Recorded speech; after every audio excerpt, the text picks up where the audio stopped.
Okay, so we want to pick up where we left off last time. So far, we've been able to derive several of our basic structures. We've got 1 over x. Let's see, 1 over x is the sum. -1 to the n, x minus 1 to the n. Yeah, we're centered at 1.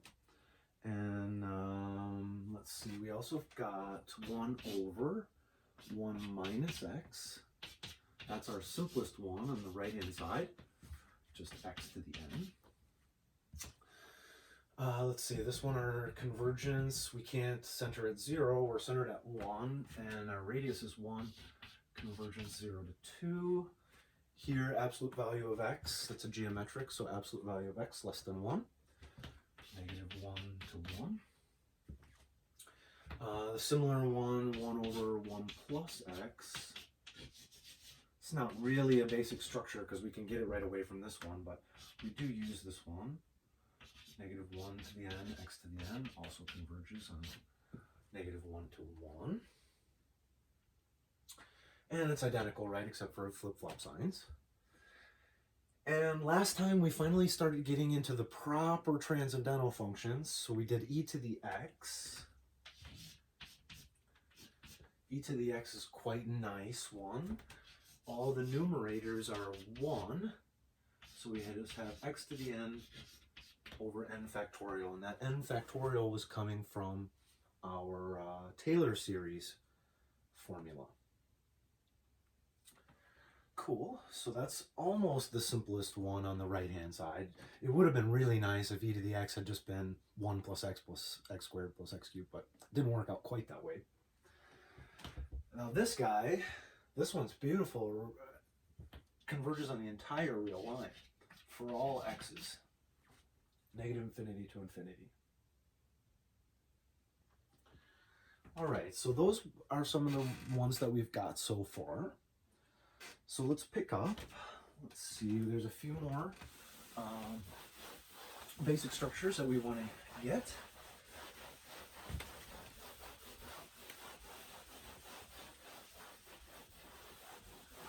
Let's try.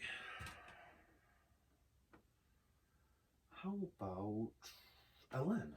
We've done e to the x, so let's look at ln of x. Okay, now remind ourselves of what the Taylor series formula is. We have f of x is the sum, n equals 0. We have the nth derivative evaluated at the center, divided by n factorial over x minus the center to the nth power. Okay? So that x minus c to the n and over n factorial, those are coming just from the formula. They're dummies. What we really need to find, and what makes it particular to that particular function, is the nth derivatives evaluated at c, those numerators. So we're after that. Let's see, we cannot center this guy at 0, right? ln of 0 is undefined. So there's no way that a sum of infinitely many things is going to converge. Well, it would diverge anyway if it converged to infinity. So I can't center it at 0. Let's pick 1. 1 is convenient. Okay, so let's see.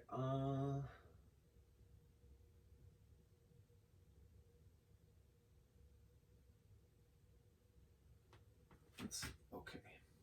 So ln of x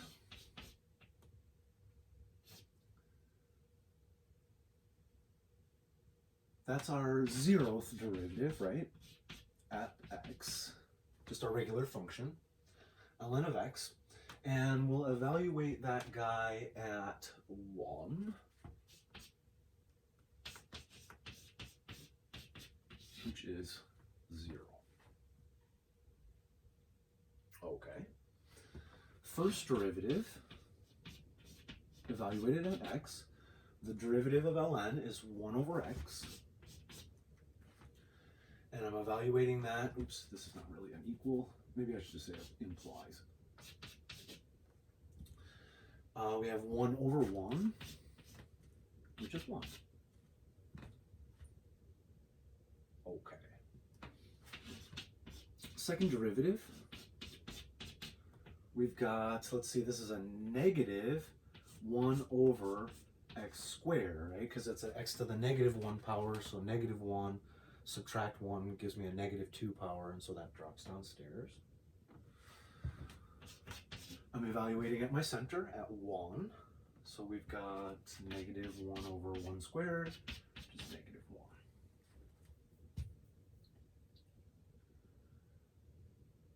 All right, third derivative.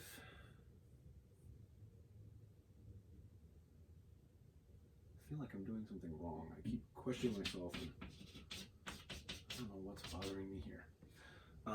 It's going to be a positive, right? Because we've got x to the negative 2, so the negative 2, negative, negative will become positive. Oh, that's where it is. Okay, so I gotta watch my, here, it hasn't mattered yet because our coefficients was just a 1, but here's where it's gonna come up. Let's do it properly. X to the negative 2, negative. So we've got negative, negative 2 to x to the negative 3.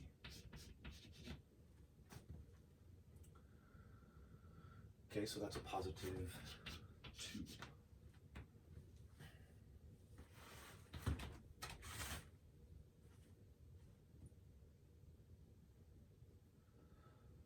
Let's see, let's try another one here just to make sure. I don't think we can quite see the pattern yet, so it looks like we need maybe another 1 or 2, so let's just double check.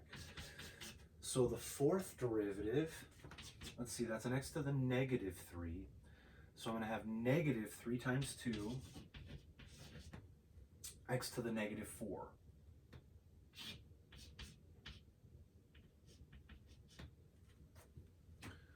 Okay, so that's a negative 3 times 2. Okay, now I think maybe we're starting to see it. So first term, okay, that's just 0, never mind. 1, negative 1, so this would be 0 factorial, negative 1 factorial, positive 2 factorial, 2 times 1, negative 3 factorial, 3 times 2 times 1. So let's see, the next one I think should be positive 4 factorial, 4 times 3 times 2, well, times 1. So let's see if that works. Fifth derivative, that's a negative 4th power, so negative times negative gives me 4 times 3 times 2. And then x to the 5th downstairs, but we're evaluating at 1, so positive 4 times 3 times 2 times 1, right? Okay. Nice. So let's see what we're getting. Let's just write it out, actually. So the first term is just 0, right? The 0th derivative is just 0, so that's gone. Okay. The first derivative, we have 1 over 1 factorial, x minus 1 to the first power.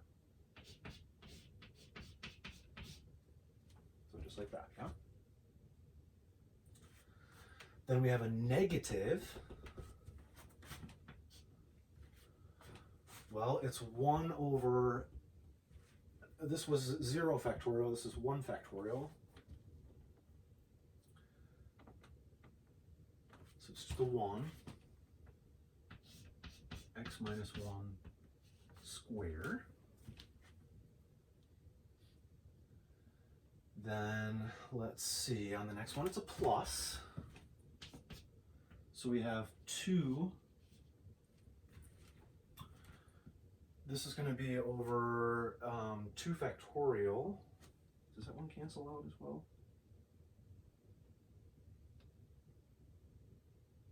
And the square term, oh, did I this one. Square term. Should be a minus. Yeah, just double checking myself. There should be a 2 downstairs. Why did I lose a 2?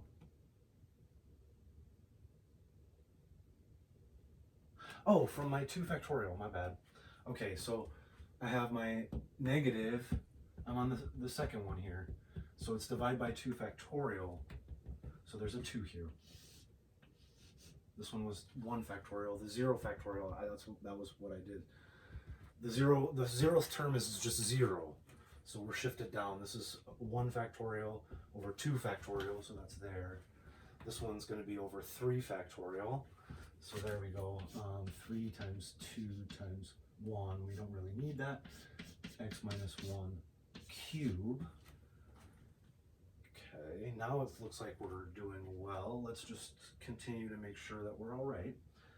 So this is a minus 3 times 2, times 1, but then there's, this is the 4th term, x minus 1 to the 4th. So we have a 4 factorial downstairs. 4 times 3 times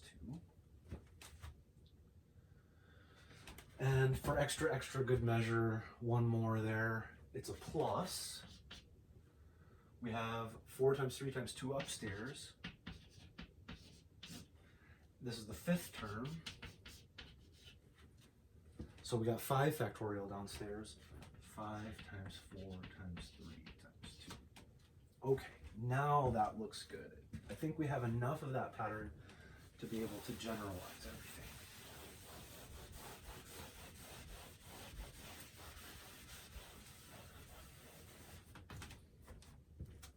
Okay, so we've got our sum, n equals 0. Excuse me. On the first term, everything just zeroes out. So really I'm going to add, well, let's take care of the signs first. It flip-flops, positive, negative, positive, negative, positive, negative. Okay, so we have negative 1, and it starts off positive, so to the 0 power, negative 1 to the n. That'll work to start my signs off, plus, minus, plus, minus. Now let's see. This one's, when n is 0, we get divide by 1. When n is 1, we get divide by 2. When n is 2, well, this is going to simplify off and we get divide by 3. This is going to simplify off and I'm going to get divide by 4. These are going to simplify off and I'm going to get divide by 5. So it looks like divide by n plus 1, right? When n was 0, divide by 1. When n was 1, divide by 2. When n was 2, divide by 3. So it's divide by n plus 1. Most of that factorial stuff is going to simplify off, coming from those repeated derivatives, yeah? And let's see, upstairs there's nothing else. Just ones. We took care of the flip-flopping signs. So it's just x minus 1 to the n plus 1. Okay, so on the first, or on the 0th term, we've got a first power, so n plus 1, 0 plus 1. On the 1th term, we've got a second power, so 1 plus 1. Good. That's it. Now,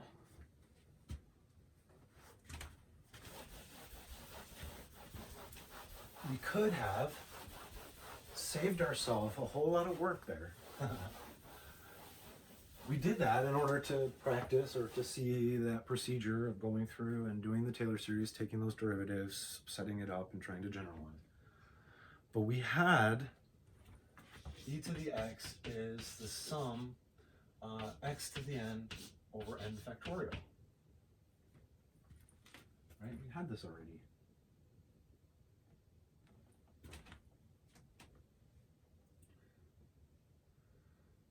Oops, no, sorry. Wrong one. We had 1 over x. There we go. 1 over x is the sum was it negative 1 to the n, x minus 1 to the n, yeah? But we know that ln is the integral. I always tried to say ln is the integral of e to the x. That's not true.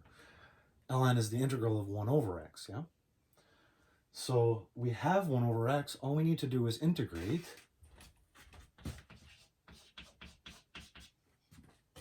Let's see, it's the sum. Pull a constant outside, right? Add 1 to the power. Divide by the new power.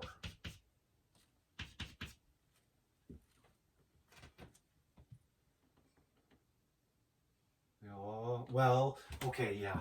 Strictly speaking, there's a plus c here, right? Our constant of integration. But let's evaluate at the center. All of these terms, this is a 0, right? So the first one has a first power in it. So all of those terms have an x in it. In other words, if I evaluated x equal 1, all of that stuff just becomes 0. And we get ln of 1 is c. But ln of 1 is just 0. Right? So the constant is 0. It's not really there. All right. And there you go. So we ended up in the exact same space, the exact same spot. Just to illustrate that we can get these multiple ways, right? There's more than one way to skin a cat. And we have some tools. If we can get to one from another one, like by taking a derivative or integrating or whatever, then that's a lot easier. Yeah. Cool. Okay, so we've got ln now. Oh, shoot. Yeah, we don't have the interval of convergence yet. So let's do that. It should be fairly clear that it's going to be x minus 1 less than 1. But let's look at it anyway. We have the limit as n goes to infinity of the absolute value. We don't need to worry about the signs because we're looking at the absolute value. X minus 1, n plus 1 plus 1, so n plus 2, over n plus 1 plus 1, so n plus 2, over x minus 1 to the n plus 1 over n plus 1.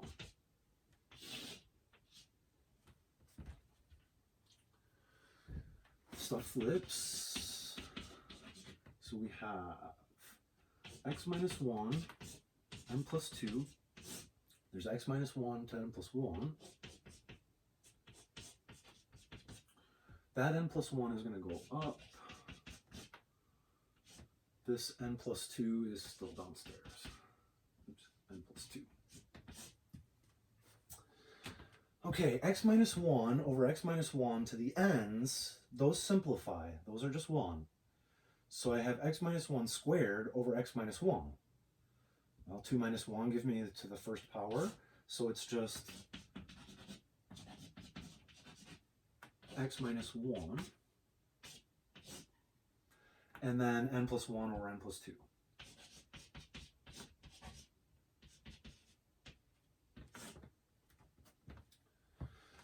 But as far as this limit is concerned, x minus 1 is a constant, right? And we can see that this limit is just 1. So we needed this limit to be less than 1. So we're going to pull this outside. You know, we got absolute value of x minus 1 times 1 less than 1. So there we get that the absolute value of x minus 1 is less than 1.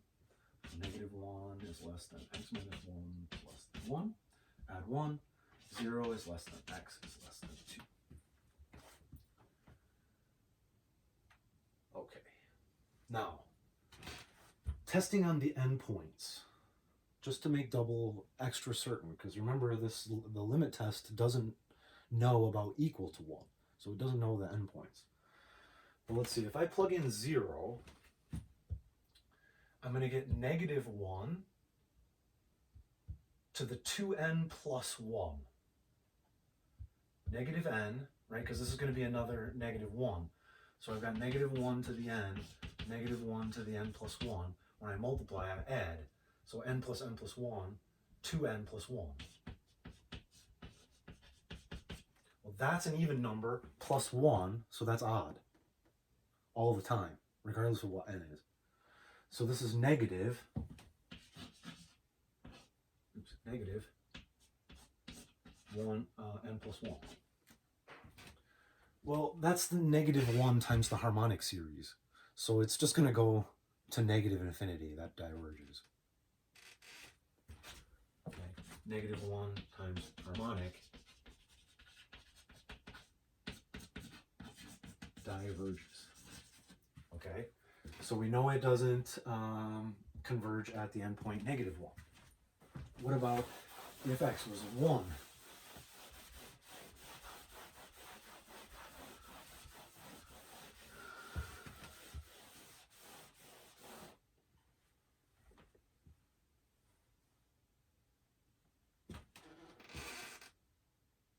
Oh, sorry, if x is 2. My bad, my bad. Oh, am I doing the wrong sugar? I plugged in 1, didn't I? Gosh darn it. Oh, wait, no, I did okay. Okay. If I plugged in 0, I got a negative 1 here.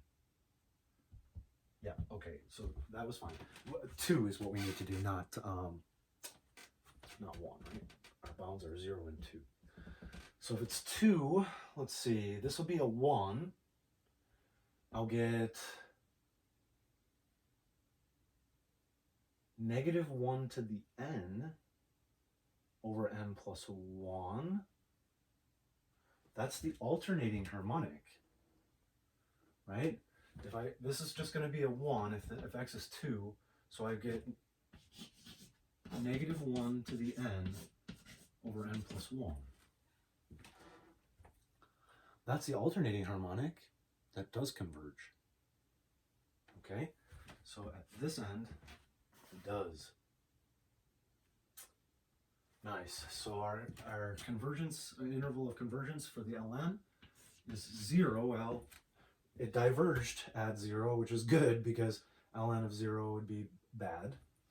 And then 2, it actually does converge at 2 there. We get the alternating harmonic series. Sweet. All right. So now we have the series for Ln and its interval of convergence. Its radius is 1. It's centered at 1.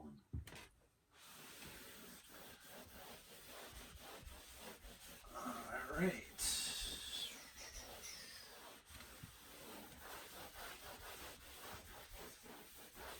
Let's do sine and cosine. Let's say f of x is the sine.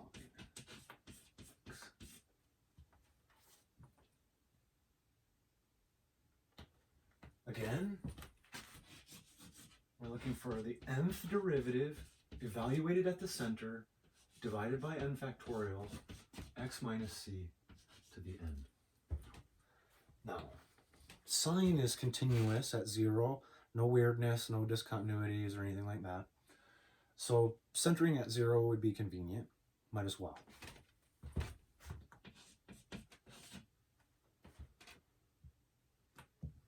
So my 0th derivative is just the function itself. We're evaluating at the 0, at the center. Sine of 0 is 0. First derivative. Well, derivative of sine is cosine. Evaluating cosine at 0. Cosine of 0 is 1.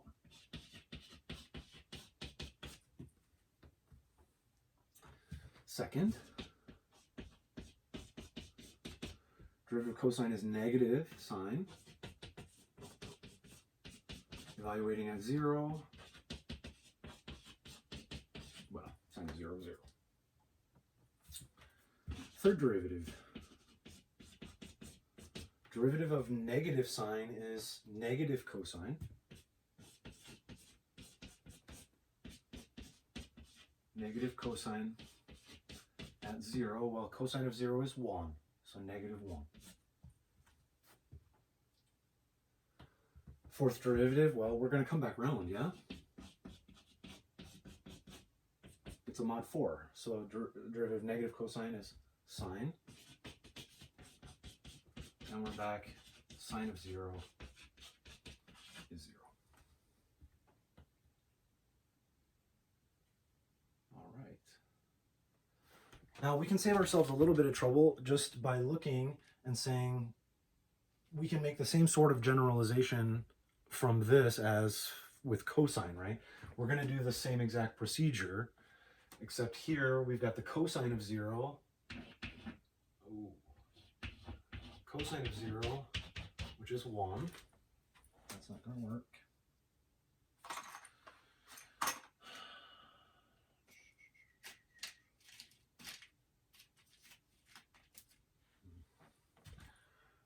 Okay, then the derivative of the cosine, we're just shifted, right?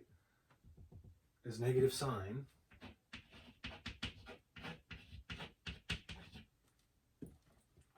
Okay. I still got this nubby. The next derivative, negative cosine, negative 1,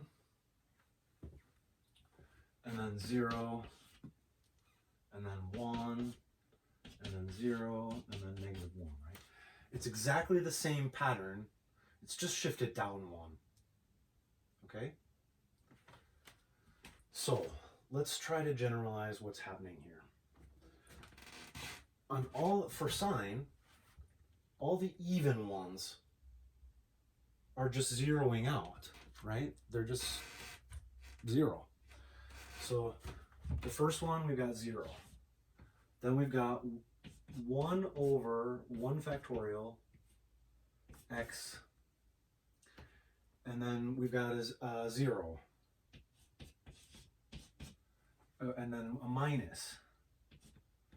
So this is 0, 1, 2. This is the third one, right? Minus. So we have 1 over 3 factorial x cubed. And then the next one's 0. And the next one's plus 1, right? We're just going round in a circle again. So the next one's plus. This was the fourth. This is going to be the fifth. 1 over 5 factorial x to the fifth. Okay, and then we can really start to see the pattern there. It's just all the odds, right? All the odds. So here for the sine, we have the sum, n equals 0. Well, let's see, it starts off positive, right? And then positive, negative, all the other stuff just zeroes out. So we have negative 1 to the n, starts off positive. If n is 0, then I need a 1 factorial here, but I got to be careful, it's jumping, right? So I need only the odd numbers, so I need 2n plus 1. 2n plus 1. So if n is 0, that'll give me 1, which is cool. But then if n is 1, I'm going to jump and I'm going to get an odd number, 2 plus 1, which will give me the 3. Okay? And our powers are all the odds as well. They match up. So x to the 2n plus 1. All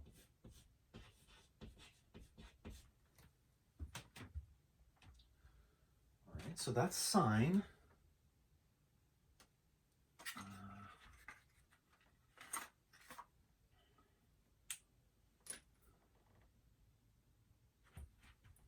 Oh, factorial. I forgot my factorial symbol. Sorry.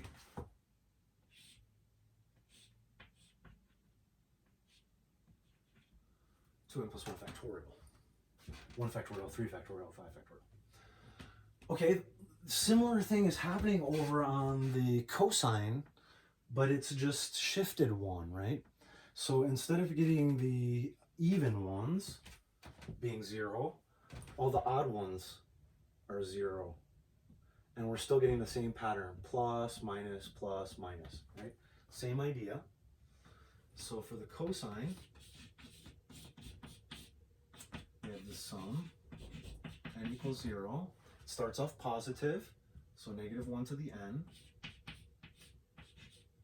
And now it's the evens, right? It's going to be 1 over 0 factorial plus 0 plus, or minus 1 over 2 factorial plus 0 plus 1 over 4 factorial.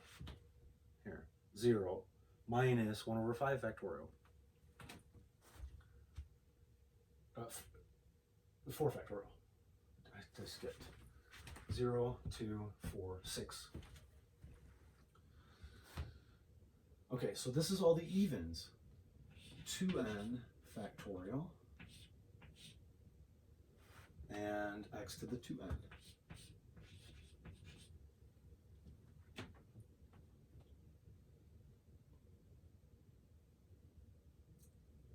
All right. Maybe I should, because I said it, I just said it. Let me actually write what I said there. We've got 1 over 0 factorial plus 0 minus 1 over 2 factorial x squared plus 0 plus 1 over 4 factorial x to the 4th. That's this one. Plus 0 minus 1 over 6 factorial x to the 6th. Okay, there we go. So 1 over 0 factorial, that is just 1. Right?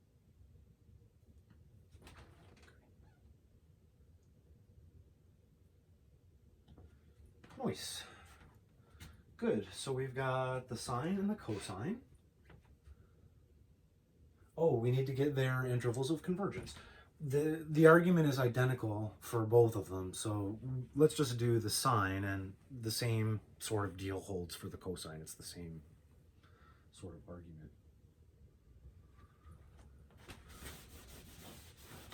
Right, because they're identical, they're just shifted by 1.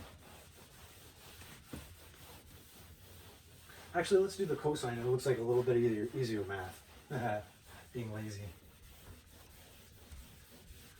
Right, in this one we're going to be doing 2 times n plus 1 factorial. Here we'd be doing 2 times n plus 1 plus 1 factorial. So it's not I mean, they're the same thing. Same argument, same structure.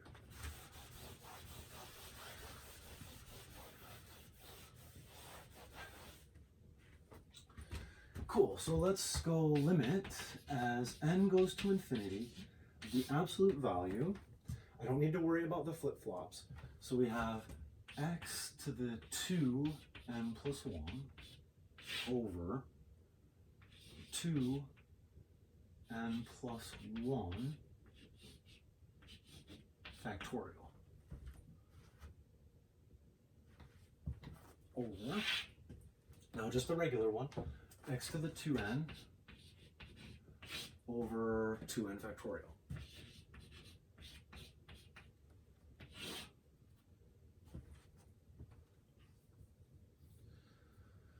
All right, limit as n goes to infinity of x to the 2n plus 2. This one's going to go, no, that one's going to go downstairs, x to the 2n. Then we have this 2n factorials coming up. And down here, what do we actually have? 2n plus 2 factorial.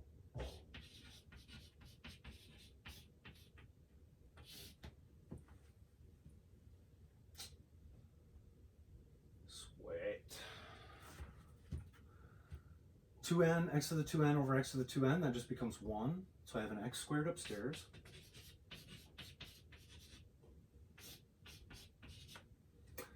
And let's see, everything up to 2n is going to cancel out.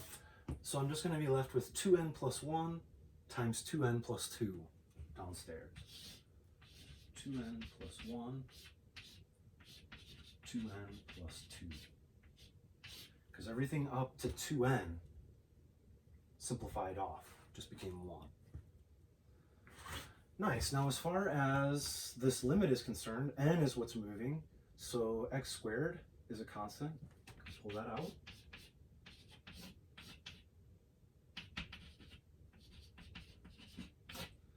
And we just have 1 over the junk downstairs. It doesn't even matter what's down there. As long as there's n stuff down there, right? As long as there's something down there with an n in it, that's going to 0 regardless. Okay, so we have absolute value of x squared times 0, which is 0 regardless of what x is. So that's less than 1, right? That's the criterion that we need, this limit to be less than 1 in order for the series to converge. Well, it doesn't matter what x is. The limit is always 0. That's always less than 1. So it converges for all x. Yay. And the same argument is true for the sine as well, right? We're just adding an n plus 1 in here when we're evaluating. So it's the same exact argument, there's just an extra plus in there. Sweet, so these both converge for all real numbers on the entire real line. That's awesome. That's another bonus one, like e to the x does too. Sine and cosine, these are both, they converge negative infinity to infinity. Limit is always 0, which is always less than 1.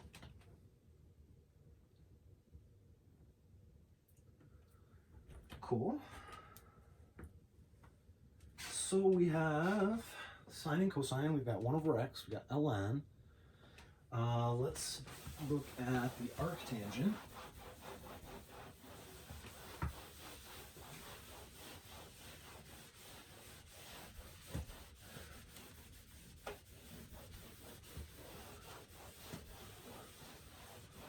Now we can go through, we know what the derivative of arctangent is, right? It's 1 over 1 plus x squared.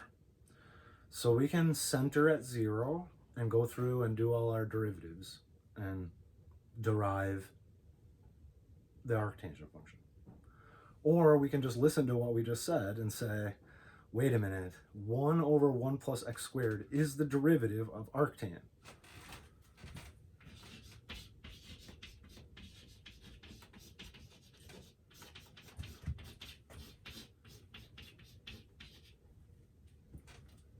But that looks a whole heck of a lot like something we already know about, right? We already know about 1 over 1 plus x.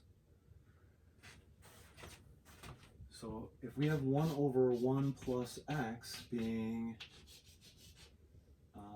negative 1 to the n, x to the n, right?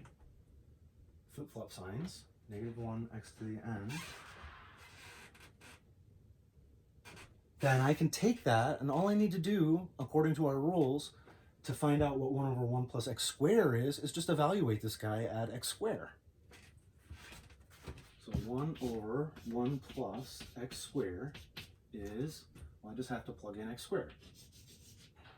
Negative 1 to the n, x to the 2n. So they're all even powers, but it flip-flops back and forth. Sweet. I'm like, well, wait a minute. 1 over 1 plus x squared is the derivative of the arctan. So if I integrate, bam, I've got my formula, or my series representation for arctangent. And we know that integrating these is stupid easy, right? So we've got arctan is the integral, so sum, constant stays the same. All I need to do is power rule. Add 1, divide by the new power.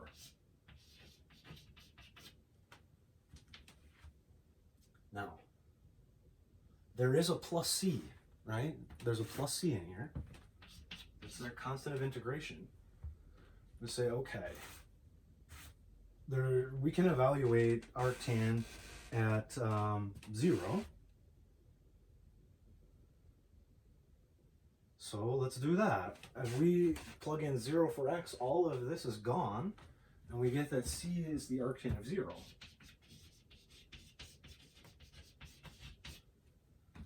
But that's sine over cosine, right? Sine of 0 is 0, cosine of 0 is 1, 0 divided by 1 is 0. So c is 0, it's gone.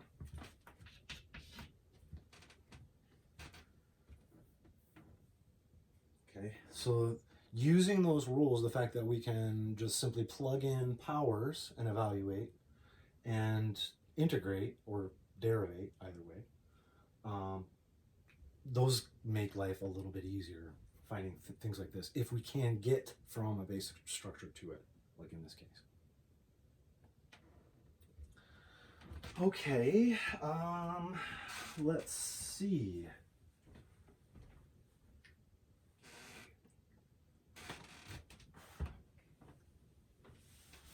What interval does this converge on?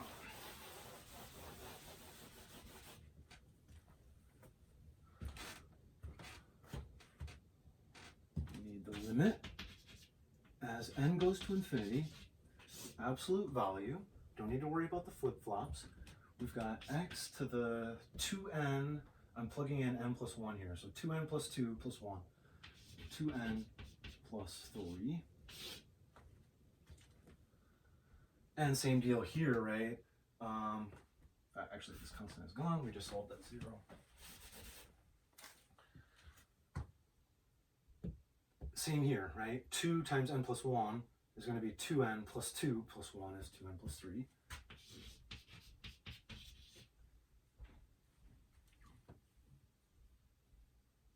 I have a feeling, did I drop a factorial? No.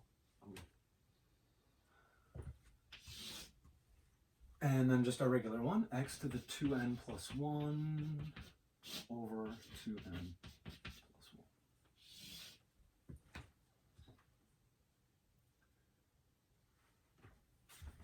Okay.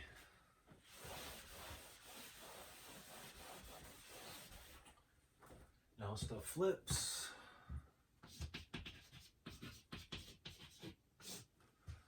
X to the 2n plus 3, 2n plus 1, 2n plus, ooh, I'll just shift that over just to make it look clearer. 2n plus 3, and this x to the 2n plus 1.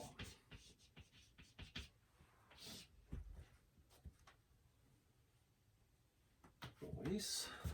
Limit n goes to infinity. The 2n over 2n goes. We have 3 over 1, so 3 minus 1 gives me an x squared upstairs. And then the 2n plus 1 over 2n plus 3.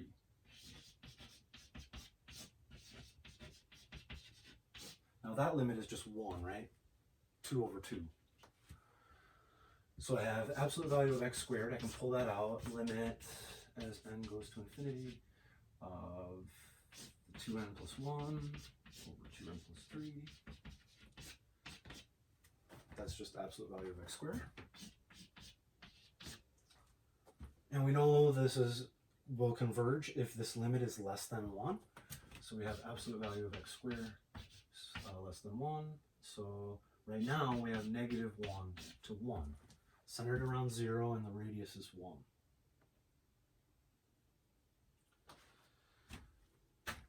All right, so let's see, we have negative 1 to the n, x to the 2n plus 1 over 2n plus 1, right?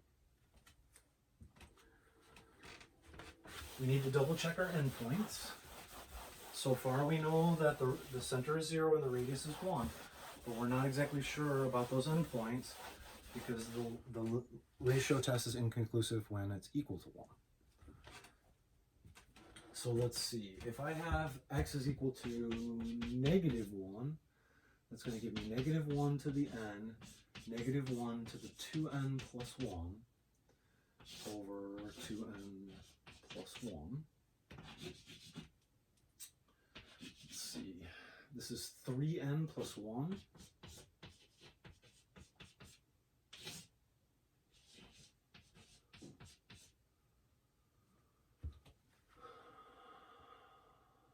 Let's see. If n is 0, that'll be 1, that'll be odd. If n is 1, that'll be 3, that'll be 4, it'll be even. If n is 2, that'll be 6 plus 1 if 7 is odd. If that's 3, 3 times 3 is 9, plus 1 is 10, is even. So as n goes up, right, it's going to go odd, even, odd, even, odd, even on that power, which means this is alternating. And it's enough then for those terms to go to 0, which they do. This is just like an alternating harmonic, right? So this converges by the alternating series test. We've confirmed that these are going to flip-flop. They alternate odd, even, odd, even, odd, even. So all I need to worry about is that the limit as n goes to infinity of 1 over 2n plus 1, right, that these terms are getting smaller going to 0. So that's great. So by the alternating series test, we have that it does converge at -1.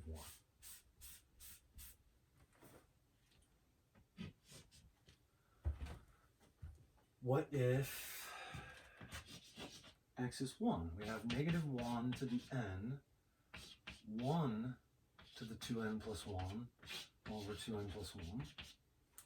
Well, that's just going to be 1 regardless. We have -1 to the n, again, by the same alternating series test.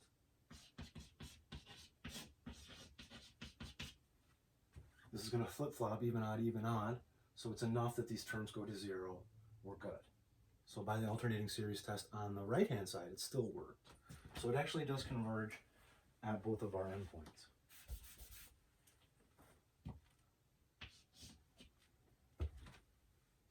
Okay, so that's the arctan.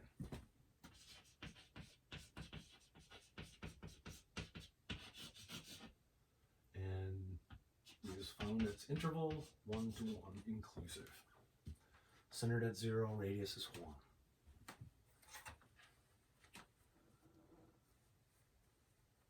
Cool, there's only a couple left. There's the arc sign, which I really don't want to do. We can actually get it a couple different ways, getting the arc sign. The reason we can totally do the Taylor series, finding the nth derivatives and evaluating at the center. It's totally fine, it works. It's just that the derivatives immediately are quotient rules and product rules. So they get really, it's just a lot of algebra. It's a lot of derivative stuff. Not very fun. But we can also get it directly from an extension of the binomial theorem. So I'm going to kind of do a little hand waving on the arc sign because I'm being lazy about doing all those derivatives since they become so unwieldy very quickly. But we can look relatively easy at the extension of the binomial theorem. So when I'm talking about that, I'm saying 1 plus x to the p. Let's call that p just because it's a power. Why not? Okay. We have a formula for this when p is a positive integer, so a natural number, right? If p is a positive integer, it's the sum n choose p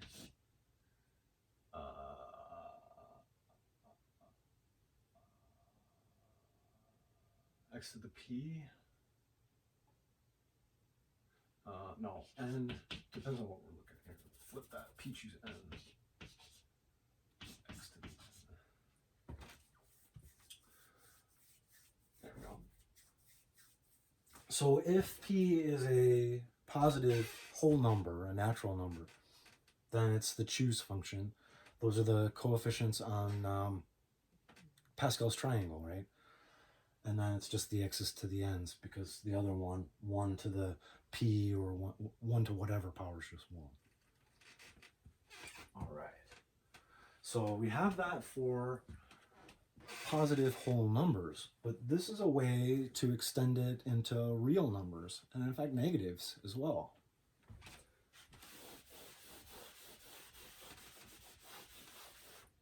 Say, okay, well, our formula says we need the nth derivatives evaluated at the center over n factorial x minus c to the n.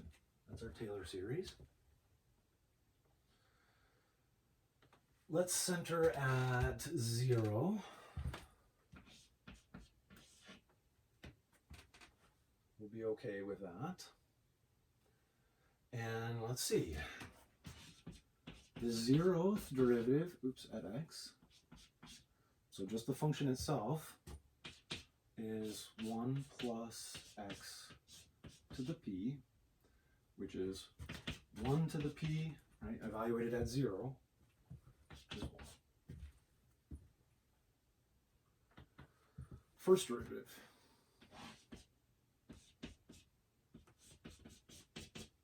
Is p times 1 plus x to the p minus 1,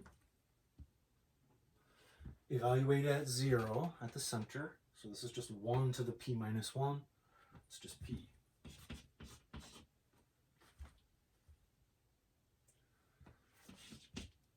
Second derivative. P times p minus 1.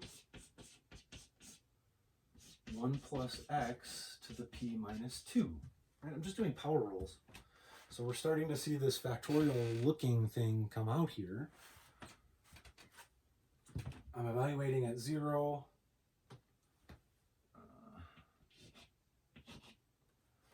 So this is just a 1. So I've got p times p minus 1. And I think it's pretty clear that the third one is going to be p times p minus 1 times p minus 2. And so on forever, yeah?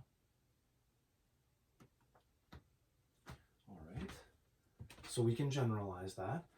If you'll notice, it's always 1 less when we stop here. So we're going to start, the 0th term is 1 over 0 factorial plus, then we have the first, so p over 1 factorial x, and then p times p minus 1 over 2 factorial x squared plus p times p minus 1 times p minus 2 over 3 factorial x cubed.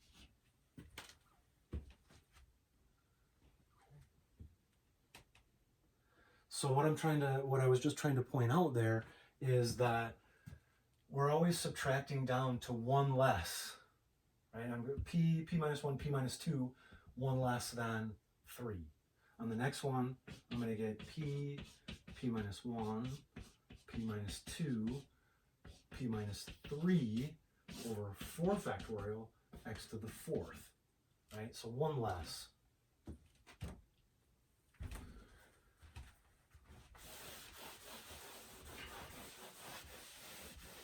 All right, so that's it. It is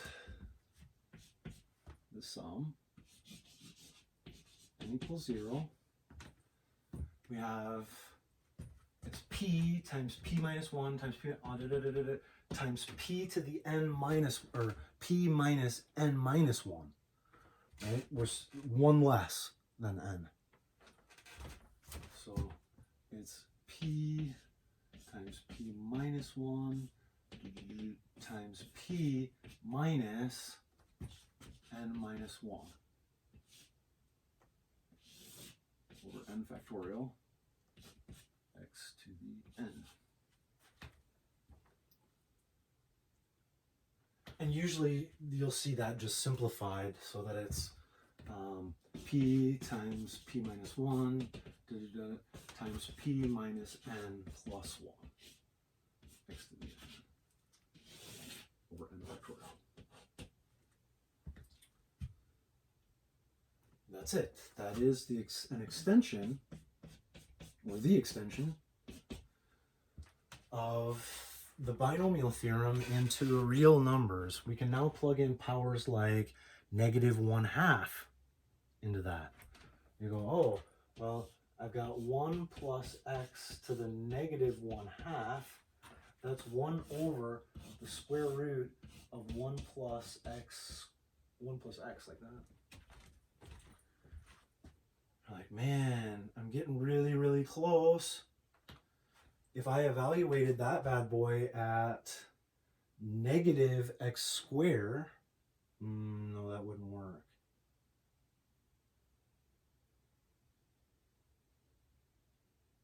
Because that square is going to be, wait, how am I going to do that?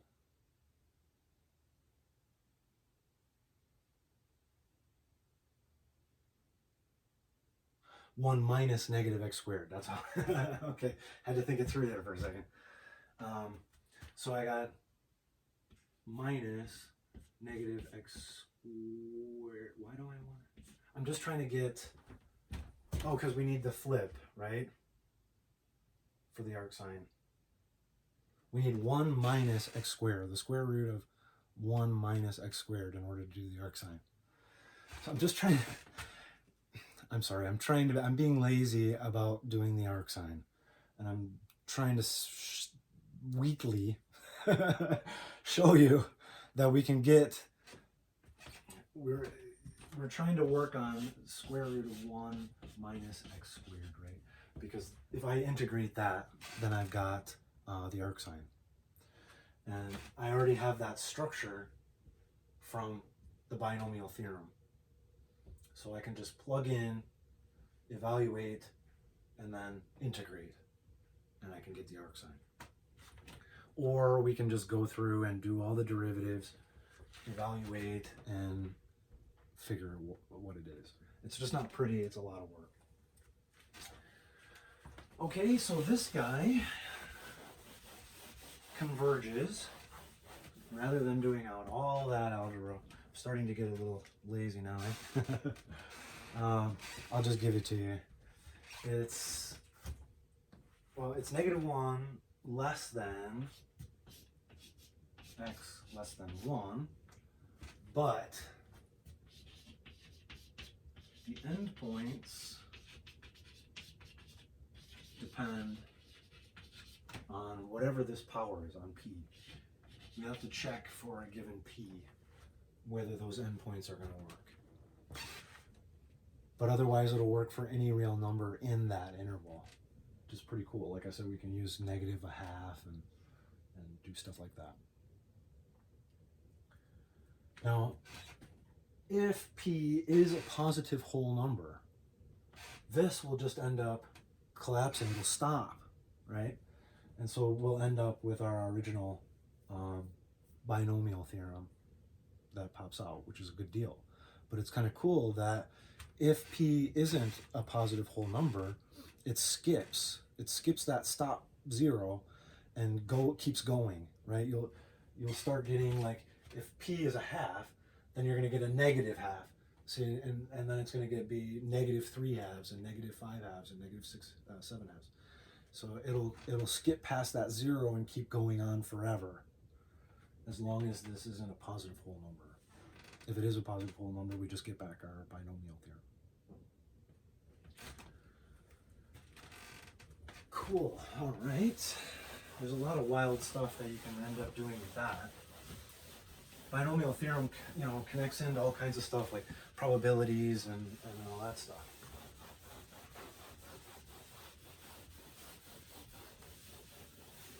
All right, so the last basic structure that we need, and I've been talking around it, and I'm just going to give it to you. I'm going to be totally lazy. It's not all that useful, really, but it does come up. So the arc sign it's a mess. It is the sum 2n factorial x to the 2n plus 1. I always have to double check. Yes. 2 to the n n factorial times 2n plus 1. I'm almost positive. I'm going to have to double check that again. 2 to the n, n factorial, 2 to the n, n factorial squared. Man, this thing is ugly. 2 to the n, n factorial squared. Okay. Again, we can get that just by doing the derivatives. They become instantly product rules and quotient rules, right? Because the derivative of this is 1 over square root of 1 minus x squared, right? And now all of a sudden we've got 1 minus x squared to the negative 1/2. We're doing chain rule, and so we get this negative 2x out, right? 1 minus x squared, subtract 1, negative 3/2, right? And now we're on to product rules, and they start to blow up, right? I'm just being lazy about not doing those derivatives. Okay, and its interval of convergence is also negative 1 to 1, but it does actually converge on the endpoints. Negative 1 to 1. We could go through and do the limit and then double check the endpoints, but I think we've seen it. And again, this one doesn't, I mean, it does get used, but yeah, if you really need to use it, we can always just look it up, right? Good. So 1 over x, 1 over 1 plus x, ln, e to the x, sine and cosine, arctan, arcsine, and the extension of the binomial theorem. That's it. Those are all the basic structures that we use.